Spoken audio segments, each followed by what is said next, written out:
Добър вечер, уважаеми зрители! Добър вечер и на всички, които ни слушате по Радио Кракра на честота 107,9. Вие сте с предаването «Нещата от живота», аз съм Даниела Ризанова.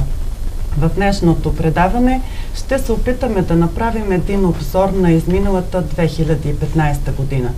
Този път обаче ще го направим с двама млади хора, за да разберем как се промениха нещата през техния поглед. За какво настояваха и кои от исканите от тях неща се случиха и кои не. Това са едни активни младежи. Те създадоха своя фейсбук група, която успя по един или друг начин да обедини перничани.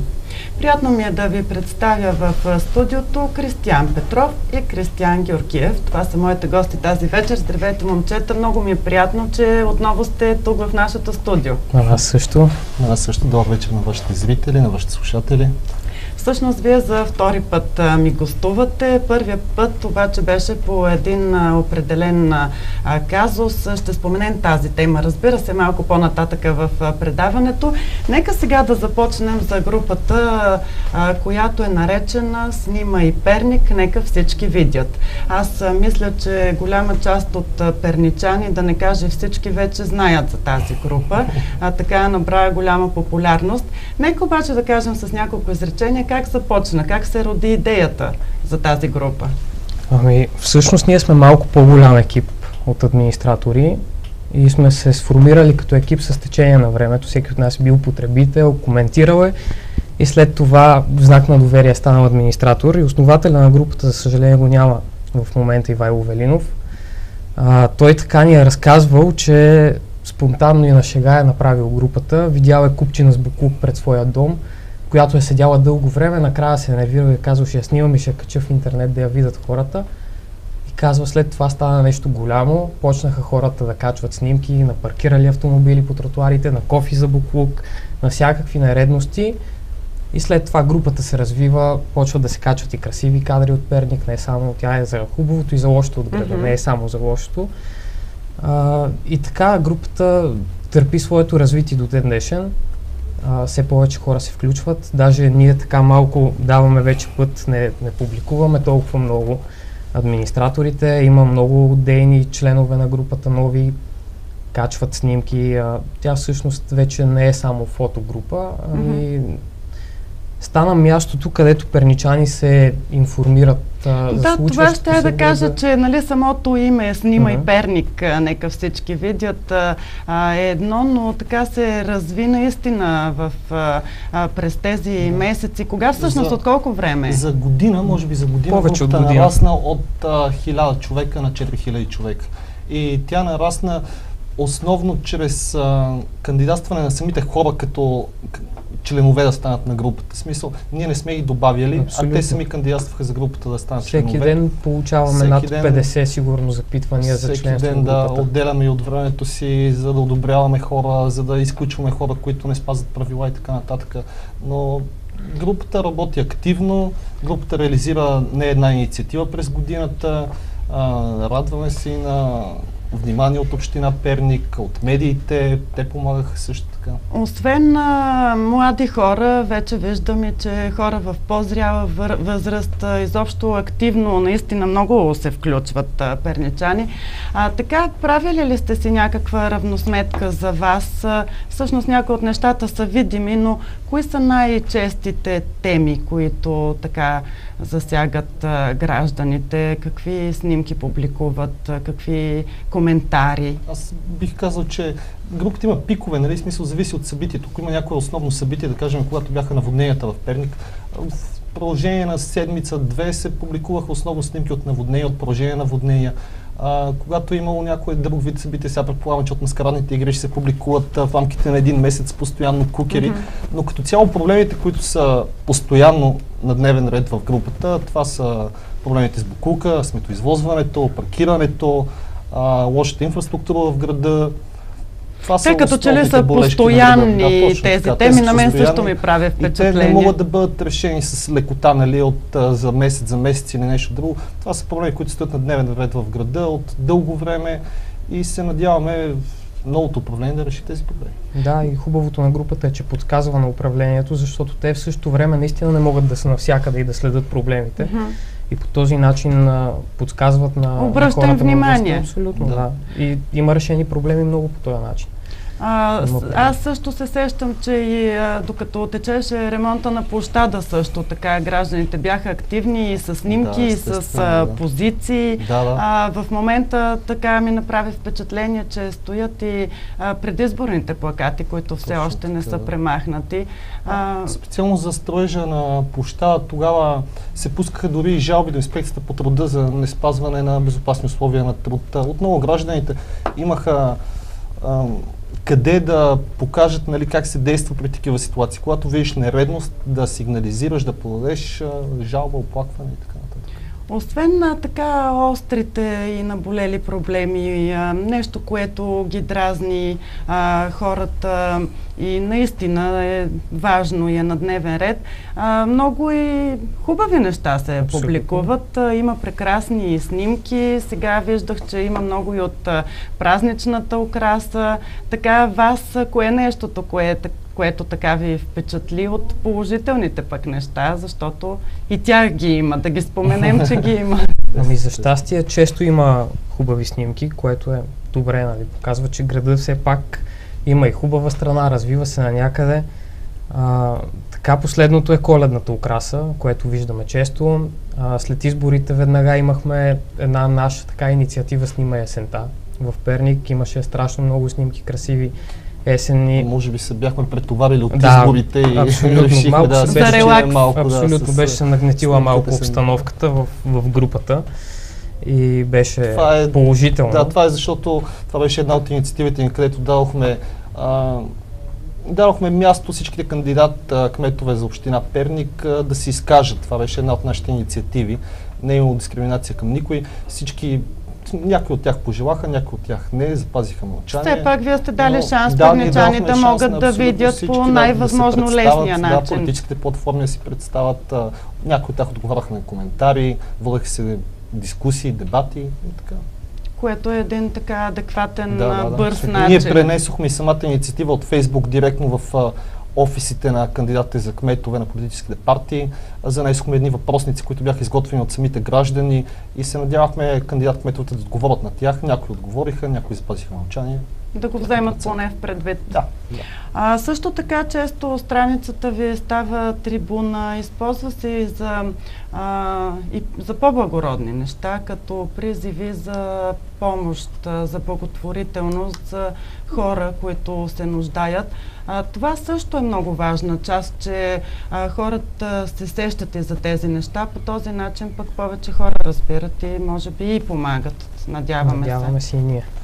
Едно от най-лошите неща за тази година, които мога да спомена, смисъл, ние дълго време се опитвахме да помогнем на Светли, които почти всички знаят, но за съжаление той не успя да се пребори с болестта си. Давахме трибуна на всяка изява, която беше благотворителна за него, но за съжаление се случват и такива неща. В момента, само за тази седмица, нали, все пак си такива празниците, имаше да помогнем на Явор, да помогнем на Иво, на Блясъка да помогнем. Имаше много дарителски кампании, които се даде трибуна на тях. Това са наистина много така важни, съществени неща, много благородни каузи, така че дано повече хора да са видяли, дано повече хора да се отзоват. Това е и нашата цел, колкото се може повече хора да достигнат тази информация чрез социалните медии. До момента това, което казахме, обаче казвате, че вие сте се съобразявали с вас, се съобразяват. Опитвали ли са се обаче некоректно някой да ви използват или тук е вашата роля като администратори? Некоректно в какъв смисъл? На членове на групата, които са публикували нещо? Да, примерно.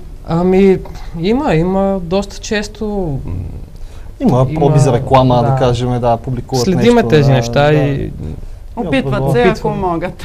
Ние се опитваме пък да прочистваме, все пак внимание. Групата е за да бъде полезна на гражданите. Групата фактически са самите граждани и не е редно да има комерциална цел, да има корисна цел. В общи линии се запазва добрия тон. Аз по това, което следя и както и казах в началото, по един или друг начин като че ли обединява хората. Можем ли в този смисъл да говорим, че така вече се сформира едно сериозно, ангажирано гражданско общество? Ами да се надяваме, че се сформира. Има първите заченки за това нещо, което е прекрасно. Наблюдаваме как всеки изминал ден хората стават все по-активни. Въпросът е да не сме активни само зад клавиатурата, само във Фейсбук. Именно, има ли го този момент на пасивна активност? Аз бих искал да спомена само няколко активни граждански организации, които съм имал наблюдение върху тях през годината. И това са Младежка банка Перник, Консултативен съвет по младежка политика към община Перник, съседите на Рикол, Коло СДН Перник, Фондация ПУС, Младежки информационен консултантски център, Перник на младите. Това са все организации, които са работили активно през годината, имал съм наблюдение върху тях, помагали с популяризиране на новините им, както можем и така. Има хора, които работят в сферата на гражданско общество, сферата на акции да правят. Голяма част от изброените всъщност са младежки организации, което е много хубаво. Въпросът е дали и останалите граждани, които не са ангажирани в някакви институции, дори било то и неправителствени, дали те така по-активно. Наскоро всъщност бяхте организирали една подобна среща, така наречената на живо. Поканихте ваши членове и, както се казва, симпатизанти, хора, които са активни в групата, все пак да се срещнете, да коментирате на живо, не само в Фейсбук. Какво се случи? В интерес на истината поканихме всеки, който иска да дойде и целта на срещата беше познавателна. Да седнем да пинем по едно кафе, да си поговорим кой какво го мъчи, какви са проблемите, какви са хубавите неща, да се запознаем с когото не се познаваме. Събрахме се една група хора, беше много приятен разговор и съм сигурен, че това няма да бъде последната такава среща. Надявам се, че на следващата, която организираме, ще дойдат още хора. И идеята на тези срещи е в последствие да прераснат, така да го нарека, в групи по интереси и по проблеми. Фактически, някой ако има проблем, да речем, с боклука, друг също ако има, могат да обменят опит, да си помагат. Да се ангажират по някакъв начин. Заедно, да, по някакъв начин. Проблемите са много. В същото време могат да се организират и добри дела, благотворителни акции, спортни състезания, например, каквото и да било. Просто идеята е групата да осъществи една жива комуникация между членовете. Във Фейсбук е едно на ръка, но живия контакт е друго нещо. Така е, разбира се. Могат много приятни и важни неща да излезат. Бях ангажиран на работа тогава и не можах да дойда, но и аз имах визия за самата среща. Ще работим над бъдещи срещи, да ставаме повече, да говорим повече за проблемите. Но освен това, което казвате за добрите инициативи, зародиха се така чрез тази група и много протести, което не бих казала, че е лошо. Имаха си своите основания, но така тръгнаха някои от тях чрез вашата група. Може би да споменем... Да, аз имам един кратък списък на различен вид протести, които се провели в Перник, нали, по време на годината, и някои от тях са поради общинското управление, някои от тях са поради държавното управление. Майки излязоха за увеличение на майчинството и надбавките за децата. Музейните работници и библиотекарите също излязоха на протест за увеличение на заплати и заделяне на повече средства за опазване на културното наследство. Тролейбусен транспорт Перник излязоха през годината заради неизплатени заплати, заради закриване на дружеството. От 2 години насам се провеждат активни протести на велосипедистите за изграждане на велоалея. Един арт-протест, който се проведе с гащи и чорапи. Той беше против приемането на площада в настоящия му вид. Местната инициативна група съседите на Рикол също така те проведоха редица протести. Ние проведохме като протест за изсичането на липите срещу Кауфланд на улица Раковска, което беше пълен абсурд.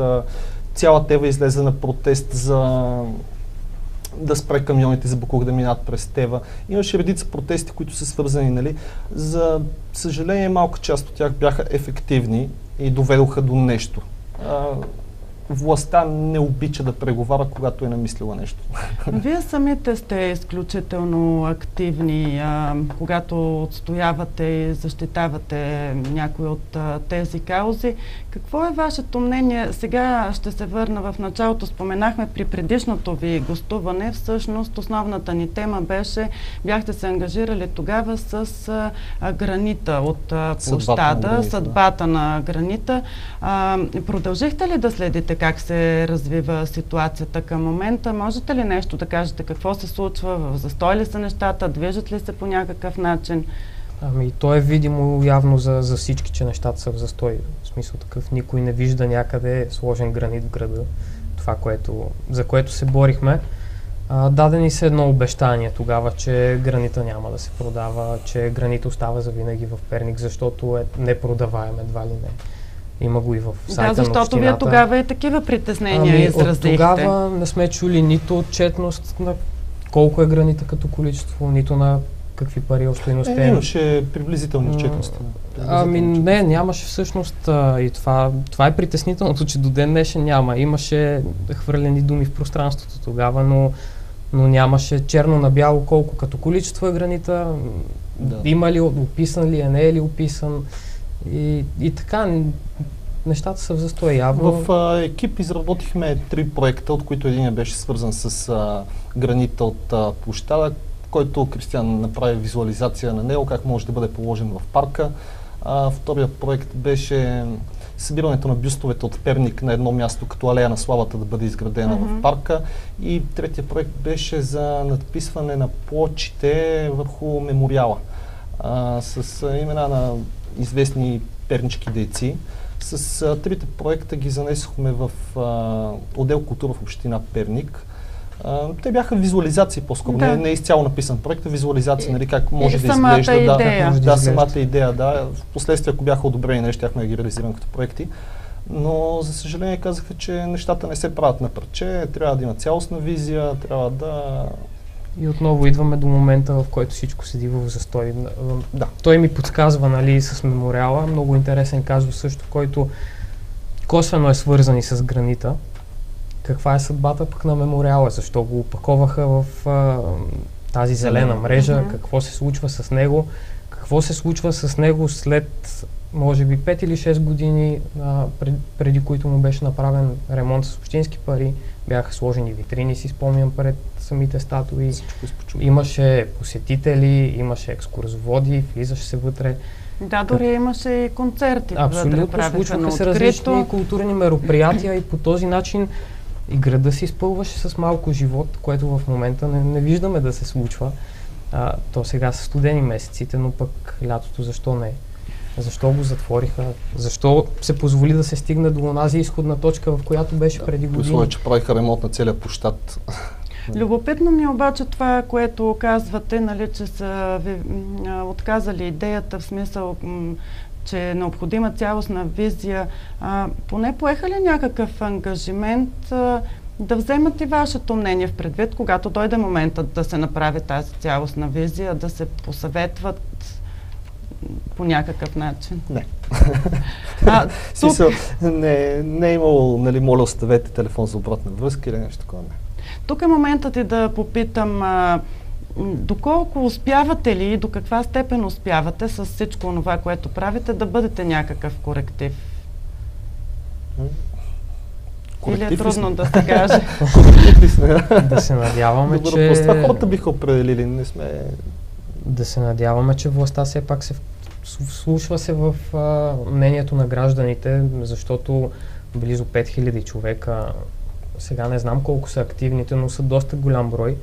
Група от близо 5000 човека е една представителна извадка за общината и може да се счете като гласа на народа. Надявам се, абсолютно почти всички от властта членуват в групата.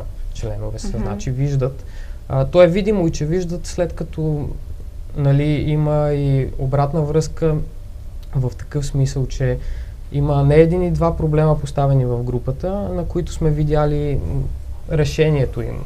След няколко дни, това е било бързо поздравление, за което нали, на общинската администрация, че се справя, но пък има и още много какво да се прави. Поне виждаме по този начин, че може би наистина обществото, в частност групата е коректив и общината работи за това общество. Дано да продължава така, защото в крайна сметка наистина се поставят такива акценти, които са изключително важни и ако я има и обратната връзка, пък и действията, може би не веднага, но поне постепенно дано да се случват. Днес, минавайки пред сградата на синдикалния дом, видях нещо много интересно и се надявам, че ще бъде факт. Видях, че по прословутата ледена парзалка най-накрая май се работи, което означава, че до година може би ще имаме ледена парзалка.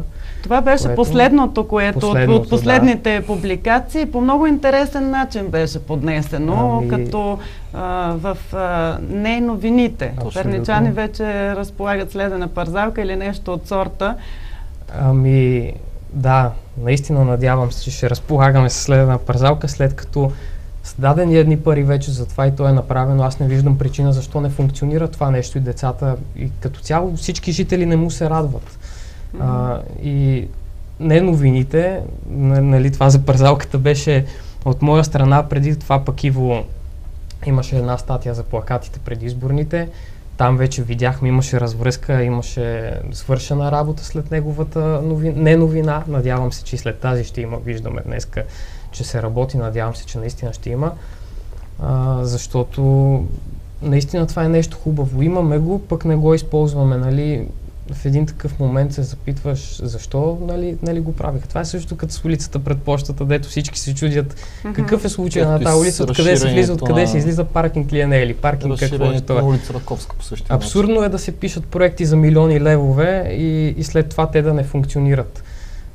Пример с парзалката е точно същия и мен наистина ме яд, че тази новина не беше истинска. И ще продължаваме и занапред с не новините или това са новините такива, каквито можеше да бъдат. По този начин поднесени предизвикват ли по друг начин реакция? Така поднесено. Опитваме се да работим с мекия тон. Нали? Шеговито е, всички коментари под тези новини, които не са малко, се включват в това новината. Имаше за парзалката, и аз водих детето си, и аз беше много хубаво. Да, защото то наистина звучи хубаво. Може би подстрекава по някакъв начин да се задействат отговорните органи. Абсолютно, хората се радваха на това нещо и искат то да се случи. Защото наистина щеше да е много хубаво, ако имахме такава парзалка за празниците. Разбира се. Вие сега говорихме за отминалите избори, вече с новото ръководство. Правихте ли някакъв опит, просто лично запознанство или може би така някакъв разговор опознавателен за някакво партньорство? Присъствахме на обществената дискусия за сметоизвозването и там аз зададох един въпрос. Реално въпросът ми беше, реално ще има ли увеличение на такса смет за домакинствата, което ми казаха, че увеличението всъщност е промяна, а не увеличение. Да, смисъл. Имахме срещи вече с новата власт. Вие самите готови ли сте за едно такова партньорство? Абсолютно. Идеята на групата е и община, и граждани, и институции да работят колективно и заедно за доброто на града. Не да се противопоставяме едва ли не граждани срещу власти или нещо такова. Идеята е да работиме заедно в синхрон. Абсолютно. Разбира се, така се постигат най-добрите резултати. Абсолютно искаме да живеем в един хубав град. Мисля, че абсолютно всички искат да живеят на хубаво място. Това е нашия общ дом. И в едни такива хубави места няма разделение. Няма наши, ваши, власт, хора, общество. Ще е хубаво обаче тези от неновините заглавия да станат в новините и все по-хубави да са и снимките и изобщо коментарите. Част от хубавите неща, които се случиха тази година, са изградения парк, горе над Централния парк, реновирания площад, регионалното депо за неопасни отпадъци и приемането на СУР в ЮНЕСКО. Да, много е важно да кажем все пак и хубавите неща. Отрицателните ги има, предполага се, че ще ги има, дано да намаляват. Също миналия път, като бяхме тук, точно също исках да кажа за парка. Сещам, че си говорихме тогава за този парк, а той тогава не беше направен. Още и дори не знаехме, че има проект. И си говорихме колко хубаво ще. Ето едно нещо вече изпълнено и наистина е хубаво. Надявам се, че пролетта, когато дойдат топлите месеци, ще се грижиме заедно за този парк и общината като грижа, като чистота, като поддръжка, а също и гражданите с нашето гражданско съзнание. Да успеем да го опазим. Да го опазим, да не го чупим. Фактор в опазването остава изграждането на видеонаблюдение. Това е една от задължителните мерки, които трябва да се вземат за всичките новоизградения и дори старите. И главно самосъзнанието на гражданите, най-вече. Да. Той каза за Сурова в ЮНЕСКО. Аз искам да кажа, вчера четох една класация, едни награди на един ежедневник пернишки. Да, щях да ви попитам за тях. Съжалявам, че ти изпреварих. Не. И направи ми впечатление събития на годината, което се повтаря всяка изминала година. Това са или избори, ако има такива, или фестивала на маскарадните игри, който при всяко положение е положително нещо. И другото нещо, кое беше сега, не мога да се... отварянето на площада. Да, нали, то беше дори на първо място сложено. И някъде беше пропусната кандидатурата на Обичая Сурва и приемането и в представителната листа на ЮНЕСКО за най-материално културно наследство. И за мен това е най-голямото постижение за годината и много се радвам, че това събитие е с положителен знак, че нали, най-доброто събитие, поне според мен, е положително, защото изборите са на 4 години веднъж, те се случват. Другото, което е с площада, жалко е в един такъв момент областен град като Перник, голямо събитие и то не е на годината, ми веднъж на няколко години да е инвестиция или инфраструктурен проект за 5 милиона лева. Това е жалко, че в областен град не навлизат по-големи инвестиции явно и най-голямата инвестиция, най-голямото събитие е този площад. В този смисъл, приемането на Обичая Сурва и в частности на фестивала по този начин в нематериалната представителна листа на ЮНЕСКО е едно значително и подобаващо събитие, което е от световен мащаб дори. По-голямо признание не можем да получим. От тук нататъка трябва само да си мислиме как ние като перничани и главно общината може само да надгражда и да работи за това фестивала да бъде по-добър и самия фестивал да работи за града. Защото да привлеча повече хора, повече възнамерявам инвестиции. И мисля, че е редно да се конкурираме дори и с Рио, въпреки че традициите нямат общо една с друга. Но защо не? Защо Перник да не се превърне наистина не в европейска маскарадна столица, каквато е в момента, а дори в световна, да има световна известност, да идват повече чужденци. По този начин ще идват и инвестиции в града, ще стане благоприятна почва за инвестиции. Просто трябва да се мисли малко по-в мащаб и наистина чрез едно такова хубаво нещо може да бъдат решени много проблеми в града. Тази година за първи път в Перник се проведе арт фестивал, който беше с водната кула, с миния музей, с стария завод до Кауфланд и той беше едно от интересните събития за годината. Абсолютно. Културата в Перник не трябва да приключва до Сурова. Трябва да се мисли за алтернативни форми, защото това са 3 дни в зимата, в които града се пълни. Легловата база на малкото хотели, които имаме, се пълни. Трябва да мислиме как да се надгражда това нещо, да има алтернативен летен сезон. Може би да помислят, имаше китариада преди време, която спря да се провежда. За повече подобни събития. Да помислят за повече събития, които да привличат интерес от национален мащаб на първо време. След това вече мислиме и като за Сурва да го развиваме и в международен мащаб. Защо не? Това е една добра стратегия. Перник, нали, фестивална столица на България, например. Благоевград работи в тая насока вече, въпреки че те имат студентите, но гледат и една алтернатива за допълнителни доходи в града. Защо ние не го правиме? Така е, сега съжалявам, но времето вече ни изтича. Само с по една дума говорихме за събитията. Личност на годината. Кой или какъв трябва да бъде човекът личност на годината за Перник? Вашето лично мнение? Моето мнение се препокрива с това, което каза за събитието. Събитието е приемането на Сурва в ЮНЕСКО. Личност на годината аз го слагам под един общ знаменател колектива, който работи за вкарването на Сурва в ЮНЕСКО. За мен това са най-достойните хора за тази година, които са направили нещо наистина значимо за града и то в световен мащаб. За мен личност на годината би трябвало да определят гражданите и ние ще пуснем такава инициатива в групата, самите граждани да определят коя да бъде личност на годината. Да, това е идея, която един месец вече умуваме как да го направиме. Просто ще пуснем една анкета, самите граждани да... То няма и да е анкета, номинации, всеки да даде номинацията за когото иска и когото пожела и накрая ще видим наистина. Ще бъде чудесно самите граждани да си кажат мнението. Аз много ви благодаря за това участие. Пожелавам ви да продължите да бъдете все така активни, да бъдете все по-голям коректив и успех ви желая. Благодаря ви, весело изкарване на нова година и на празниците на вашите зрители.